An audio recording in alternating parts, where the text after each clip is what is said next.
네, 지금 대만 타이베이에서는 컴퓨텍스 2025가 한창입니다. 이번 주 금요일 23일까지죠. 엔비디아를 비롯해서 인텔, AMD 등 주요 굴기 IT 기업들이 신기술들을 선보이고 있는 상황에서 상대적으로 우리나라 기업들 존재감은 약하다라는 평가들 나오고 있습니다. AI 생태계 현주소 그리고 나아가야 할 방향에 대해서 자세히 짚어보겠습니다. 최리너 인하대 신소재공학과 교수님 모셨습니다. 어서 오세요. 네, 안녕하세요. 타이페이에서 이제 지속적으로 그 젠슨황이 나와가지고 거의 대만만 키우겠다 이렇게 얘기를 하고 계신데 그렇게 딱 계신데 저희 나라 같은 경우는 하이닉스만 되게 좋다고 얘기를 해준 것 같아요. 네, 맞습니다. 근데 그 전체 그 그림을 봤을 때 교수님 보시기에 완전하게 대만으로 그런 식으로 이렇게 쉬프트할 수 있다고 보시나요? 그 쉬프트라기보다 지금 현재 그 엔비디아가 같이 코워크를 하고 있는 회사들을 언급한 거였죠. 그래서 뭐 젠슨 황은 다 아시겠지만 이제 엔비디아를 만든 사람이고 지금 AI 컴퓨팅 시대에 와가지고는 거의 왕이라고 볼 수 있는 사람이거든요. 대부분의 그런 AI에 필요한 하드웨어를 다 독점으로 공급하고 있는 게 엔비디아고, 그러니까 엔비디아의 칩은 지금 현재 TSMC에서 GPU를 만들고 있고 또 거기에 필요한 메모리 HBM은 SK 하이닉스에서 가져왔다가 그걸 붙이는 것은 이제 TSMC에서 하고 있죠. 그래서 우리가 TSMC를 중심으로 한 어떤 대만의 생태계가 굉장히 강하게 도와주고 있고, 그러다 보니까 그 업체를 갖다 쭉 하는 중에 이제 삼성을 갖다 언급하지 않았는데, 그럴 수밖에 없는 게 사실은 저희가 삼성이라는 기업이 국내 기업이고 그 어떤 IT 기업에 굉장히 우수한 기업이다라고 생각해서 우리 큰 아들 잘돼야 되겠지라는 이런 어떤 그걸 생각하고 있지만, 엔비디아 입장에서는 거래를 하고 있지 않은 기업인데 굳이 거기서 언급할 이유가 없는 거죠. 지금 AI 산업 이제 인프라 하드웨어 쪽은 확실히 이제 엔비디아가 지금 주도하고 있는 상황이고 아무래도 이제 대만 중심으로 이어지고 있는데 뭐 그러면은 어떻게 지금 해석을 해야 되는 거예요? 지금 1위 메모리 기업이 이제 삼성이고 사실 레거시 쪽이긴 합니다만 뭐 말씀 주신 대로 이제 우리 입장에서는 그래도 이제 우리나라를 대표하는 IT니까 좀 여기서 존재감도 드러냈으면 좋겠다는 생각을 합니다만 이게 참 사실 SK하이닉스도 직접적인 밸류 체인이긴 한데 약간의 하청 업체에 대한 느낌도 있었거든요. 예. 그러니까 지금 시장이 굉장히 급하게 변했습니다. 사실은 LLM이 2년 전에 나온 이후에 시장이 변했는데, 이 시장을 갖다 어떻게 보셔야하면은 반도체라는 것은 결국 부품입니다. 어디 쓰이는 부품인데 어디에 제일 많이 쓰였냐? 처음에 반도체가 발전한 건 이제 컴퓨터에 들어가면서 컴퓨터가 폭발적으로 발전하면서 컴퓨터에 맞게 사실은 생태계도 구성돼서 자란 거죠. 그러니까 CPU를 만드는 인텔이니 AMD니 이런 쪽으로 나가고, 메모리를 만드는 삼성이니 SK 하이닉스니 이렇게 크게 된 거죠. 근데 그게 모바일을 거쳐가지고 지금은 컴퓨팅이라는 것 자체가 AI를 이용한, 그러니까 딥 뉴럴 네트워크를 이용한 그런 쪽으로 변해버린 거죠. 이렇게. 그래서 거기에 맞는 프로덕트를 만드는 데가 엔비디아고, 거기에 우리는 맞게끔 부품을 공급해야 되는 상황이 되었는데, 거기에 빠르게 진화하지 못하다 보니까 삼성이 거기에 밸류체인 안에 못 들어가 있는 상황이 되어 있는 거죠. 지금 이제 밸류체인 말씀을 계속 하시는데 그 부분 안에서 보면 TSMC가 어떻게 보면은 조립하는 회사라고 그냥 인지가 되고 있었잖아요. 처음에는. 그랬는데 어느 날부턴가 TSMC가 이렇게 중앙에 있는 것 같은 느낌으로 좀 바뀐 것 같아요. 그리고 원래 투자 부분에도 슈퍼을이라고 하잖아요. 네, 슈퍼을이었고 그냥 뭐 조립하는 데인데 잘한다 이런 느낌이었는데 지금은 그 느낌은 아닌 것 같거든요. 그렇게 확 바뀌게 된 시점이 어느 정도쯤이라고 좀 이게 길지만 좀 들으시겠습니까? 네. 아까 말씀드린 대로 이 컴퓨터를 처음 만들 때 우리가 반도체를 소자가 이제 로직, 그러니까 계산하거나 제어라는 게 로직이라고 해서 그쪽을 만들고, 자 메모리 이거는 저장하라는 메모리 만들자 해가지고 그렇게 발전이 된 거예요. 그래서 요 회사는 이제 인텔이나 AMD나 이런 회사가 왔죠.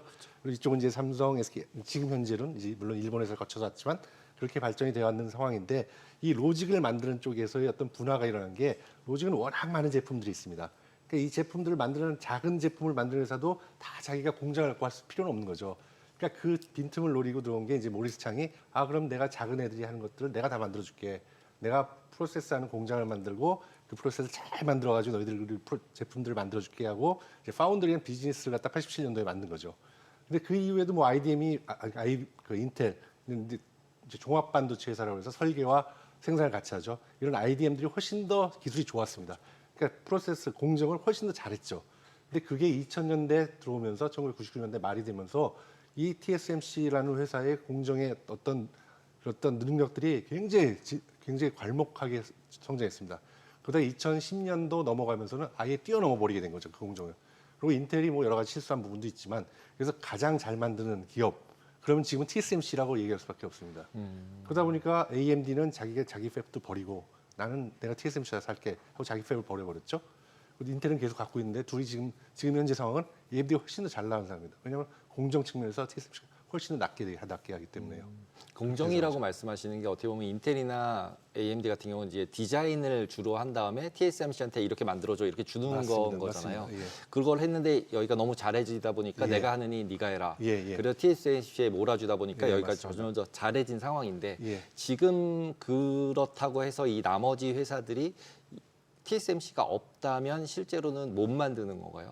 지금 그건 나머지 회사라고 남은 게 없습니다. 남은 남은 게 회사가 인텔 하나 남아 있는데 인텔도 이제는 너무너무 어려워가지고 이제 호시탐탐 어떻게 하면 이 팹을 안 해볼까라는 생각을 하고 있으니까 거기에 삼성전자도 있지 않나요? 삼성전자도 그런 거 한다고 계속 하고 로직 있었다가 쪽에서는 사실은 시스템 반도체와 파운드리가 있기 때문에 네. 그걸 IDM으로 볼 수 있을지 모르겠지만 워낙 그 비중이 작기 때문에 적어서. 네, 시스템 IC 비중이 작기 때문에요. 예.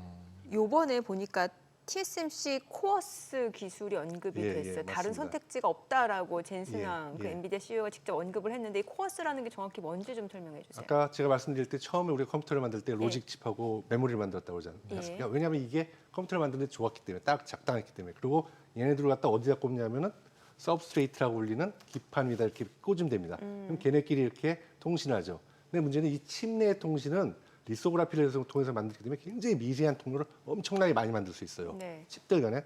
근데 이게 서브스트레이트 만날 땐 여기 통로가 몇 개가 없습니다. 왜냐하면 그래도 되니까. 그렇게 만들어서 컴퓨터를 만들었는데 AI 시대에 들어오면서 이걸 하려다 보니까 얘와 얘가 그 정도 수준의 그 대화를 하는 통로를 갖고는 도저히 안 되는 겁니다. 엄청나게 통로가 많아져야 되는 거죠. 그러니까 얘네 둘을 이용해서 그런 AI를 할 수 있는 그런 어떤 시스템을 구현하기 위해서는 통로가 엄청나게 많은 그런 웨이퍼 위에 같이 올려놔야 된다. 그게 바로 코어스 기술이죠. 엄청나게 많은 통로를 가진 그러니까 인터포저라고 불리는 예. 것들을 놓고 그 위에다 붙이는 거죠. 그게 패키징인 거죠. 그러니까 결국은 그걸 갖다 그러니까 어드밴스드 패키징이라고 하는데 어드밴스드 옛날에 패키징. 패키징은 그냥 다 칩을 만들면 걔를 보호하고 그다음에 전기가 필요하니까 전기선을 꺼내준다는 개념이었는데 지금은 그 개념은 아니죠 사실은. 그러니까 옛날에는 그래서 웨이퍼를 만들면 자르면은 그 다음부터 패키징이라고 그랬는데 네. 지금은 잘라서 걔네들을 붙여서 시스템을 만드는 게 그 한 단계가 더 늘어난 겁니다. 그러니까 그게 바로 어드밴스드 패키징이라고 부르고 그거를 TSMC가 아주 잘하고 있는 거죠. 삼성이랑 그런 거 못 하나요?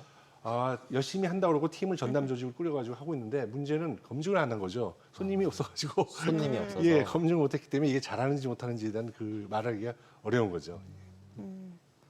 그래요. 그러다 보니까 이제 젠슨왕 CEO가 엔비디아 CEO가 이렇게 TSMC에 대해서 굉장히 이런 칭찬을 하고 예. 협력을 요구한 건데 인텔도 지금 예전에 참 인텔 뭐 좋았는데 지금 한참 많이 밀린 상황에서 예, 최근에는 맞습니다. 뭐 여러 가지 개별적인 이슈가 있으면 그때 예. 한번 다시 좀 부각받고 있는 상황인데 지금 CPU로 예전에 강했단 말이죠. 그러다 이제 GPU 때문에 이제 밀린 상황이고 지금 어떤 전략을 쓰고 있어요? 그러니까 그 CPU 시대일 때, 그러니까 예. 컴퓨터를 만들 때 CPU가 제일 중요할 때는 뭐 인텔이 최고였죠. 그렇죠. 그 시장이 제일 컸으니까. 예. 그렇지만 이제 그 시대가 지나면서 인텔이 한 번 어디서 삐끗을 했냐면은 컴퓨터가 손에 들고 다니는 시대가 됐죠.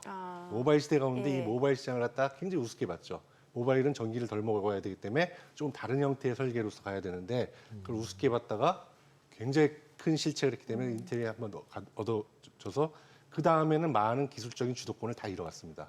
그래서 뭐 아까 말한 공정 능력이 제일 좋다고 했잖아요.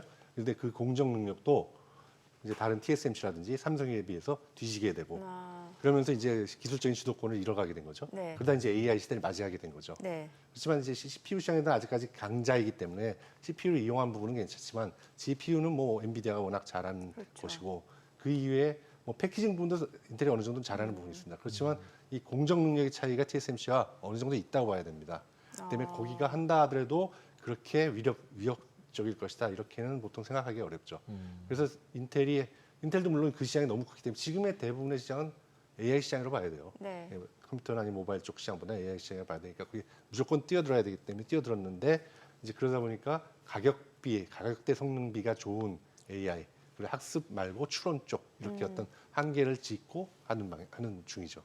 이제 엔비디아가 제일 거의 핵심에 있잖아요. 그렇죠. 근데 이제 이번에도 중동 가서 딜을 많이 따서 미국이 엔비디아가 수주를 더 많이 하게 됐어요. 근데 예. 이제 한쪽에서는 우려가 뭐냐면 야 이제 팔 곳이 더 이상 없는 거 아니야? 중국에도 못 팔게 하고, 그다음 미국은 다 샀고, 그다음에 중동이 마지막이어서 이번에 다시 한번 상승을 했는데 이게 더 이상 팔 곳이 없는 거 아니야? 이렇게 얘기를 하는데 제가 약간 궁금한 건 이런 AI 칩이 만들어졌으면 보통은 연한이 있잖아요. 이게 뭐 예를 들면 채굴기 같은 경우도 한 3년 쓰면 못 쓰잖아요. 타서. 그럼 이런 AI 칩 관련된 건 기술적으로 이게 어느 정도 연한이 있어서 뭐 몇 년 사용을 하면은 다시 사야 된다던가 아니면은 그리고 이제 나머지 기업들 구글이나 뭐 마이크로소프트도 너무 마진율을 많이 가져가니까 엔비디아가 화가 나니까 이제 나도 만들 거야 이러고 있잖아요. 맞습니다. 그러면은 그럴 정도의 상황인데도 불구하고 지속적으로 엔비디아가 그 주도권을 가져갈 수가 있을까요? 아니면 그리고 이 턴오버가 어떻게 돌아가는지 기술적으로 봤을 때. 우선은 그러니까 수요라는 부분을 먼저 봐야겠죠. 수요라는 게 얼마나 강한지인데 지금까지는 거의 뭐 폭발적인 수요였죠. 어디든지 구하고 싶고 우리나라도 지금 이제 AI의 경쟁력이 떨어진 이유가 AI 가속기가 없어서다. 뭐 10만 대를 사야 된다, 20만 대를 사야 된다고 그러지 않습니까? 그러니까 그렇게 구하기가 어렵습니다. 계속. 그렇기 때문에 계속 그 수요는 굉장히 강했고 이제 앞으로 어떨 것이냐라는 부분인데 그 어저께 이제 구글 I/O 2025도 발표가 있었고 그다음에 컴퓨텍스도 있고 이런 데 보면은 그 AI라는 부분이 이제 LLM 때문에 터졌긴 했지만 계속 다른 것들로 진화해 나가고 있습니다. 뭐 그 저 이미지라든지 아니면 영상이라든지 소리라든지 그리고 에이전틱 AI라든지 이런 식으로 발전하면서 그 수요라는 부분이 과연 어느 정도가 한계일까라는 걸 사실은 이게 지금 단정 짓기는 굉장히 어려운 상황입니다. 아무튼 굉장하다라는 것만 알 수가 있죠. 그래서 그 수요를 갖다 맞춰주기 위해서 따라 생산을 계속해야 하는 부분이 엔비디아가 과연 다 감당할 수 있을 것인가라는 부분이 하나. 그다음에 가격이 너무 비싸다는 부분이죠. AI 뭐 워낙 급하게 구하다 보니까 부른 대로 다 줬는데 그러다 보니까 기술적으로 어느 정도 할 수 있는 사람들, 그러니까 자기네들이 소프트웨어 부분이라든지 하드웨어를 전부 잘 알아서 본인들이 할 수 있는 뭐 클라우드 서비스라는 뭐 구글이라든지 MS라든지 이런 데들은 본인들이 이제 칩을 디자인해 가지고 만들기 시작했죠. 그래서 그런 시장들이 있고 그렇지만 역시 마찬가지로 수요가 굉장히 크기 때문에 어떤 엔비디아의 어떤 그 마켓 시어는 떨어질지 몰라도 거기에 어떤 판매에 대한 부분들은 굉장히 커질 수 있다, 계속 커질 수 있다라고 생각합니다. 전체적인 시장 파이 캐파 자체가 커질 수도 있는 거 아니에요? 그렇죠. 우리가 그게 생각하지 커지는 못하는. 거. 그게 엄청나게 커지고 있는 거죠. 그러니까 지금도 어떻게 생각하면 AI의 초기 단계다라고 예, 봐야 되기 그럴 수도 때문에 있습니다, 사실은. 엔비디아가 됐든 하이닉스가 됐든 그쪽은 계속 커질 수밖에 없어서 어느 정도 끝이 어딘지 아직은 모르는 상태다. 이렇게 보는 게 맞겠네요. 근데 지금 뭐 딥식이 나오면서 이제 그 파라메타들을 좀 줄여가지고 할 수 있다. 그러니까 그런 걸 가지고 뭐 화웨이가 작은 걸 만들고 이제 뭐 인텔이라든지 다른 회사들도 조금 하드웨어가 너무 비싸고 그런 게 아니냐, 좀 줄여도 되지 않겠냐라는 걸 하는데 어차피 시장 파이는 엄청나게 커지고 있습니다. 그래서 거기에 어떤 부분들은 뭐 계속 커지고 있는 부분이죠. 그러면은 그 엔비디아 다음에 이제 AMD가 또 거론이 되잖아요. 그러면은 맞습니다. 그 엔비디아가 다 그 채우지 못하는 그 공백을 AMD가 또 채울 수도 있는 거 아니에요? 많은 기대를 그렇게 했죠. 워낙 엔비디아가 그냥 독점적이다 보니까 그렇게 좀 AMD가 좀 잘해줬으면 좋겠다라는 기대를 다들 갖고 있는데 지금 현재로 봐서는 그러니까 그렇게 AMD나 뭐 인텔이라든지 이런 거를 쓸 수 있는 데들은 그게 많지 않다는 거예요. 그러니까 이 소프트웨어나 하드웨어를 완벽하게 알고 있어서 이제 쿠다라는 엔비디아의 소프트웨어 시스템에서 벗어나서 다 할 수 있는 그런 사람들은 갖다가 쓸 수 있지만 그냥 우리가 범용적으로 써야 되는 부분들은 어쩔 수 없이 그러니까 엔비디아 쿠다 생태계를 벗어나기 쉽지 않다. 쉽지 않다라는 얘기죠. 흔히 말하는 안드로이드 아이폰 넘어가 쉽지 않고 그런 그렇죠. 이렇게 이해를 하면 되는 거죠. 편하게 쓰고 그리고 내가 지식 수준이 이렇게 높지 않아. 근데 그걸 해야 돼. 그럼 당연히 편안한 걸 사가지고 쓸 수밖에 없는 그런 거죠. 네. 그렇게 치면은 이제 우리 기업 입장에서 봤을 때는 SK 하이닉스는 앞으로 이제 뭔가 수요가 계속해서 좀 증가될 수 있는 상황인데 삼성전자는 이제 레거시 쪽이 아니라 이쪽 HBM 쪽으로 빠르게 조금 뭔가 좀 전략을 모색해야 될 필요는 있겠네요. HBM을 삼성이 안 하는 것도 아니죠. HBM3를 이미 납품 엔비디아에 어느 정도 하고 있고 그다음에 HBM의 랭킹 넘버 2입니다. 그래도 그렇지만 문제는 뭐냐면 엔비디아라는 기업의 가장 첨단에 못 들어가고 있다는 게 가장 큰 문제고 그것 때문에 이제 주가가 떨어지고 수익성도 많이 떨어진 부분이거든요. 그리고 레가시 D램이라는 부분은 중국이 굉장히 빠르게 치고 올라오는 부분이기 때문에 수익성은 점점 안 좋아질 테고 그러다 보니까 삼성이 점점 안 좋아지는데 아무튼 어떻게든 엔비디아의 가장 최신형, 그러니까 3가 됐든 4가 됐든 챔피언 4가 됐든 그를 거래를 시작하는 것이 가장 중요하죠. 알겠습니다. 오늘 내용 잘 들었습니다. 고맙습니다. 예.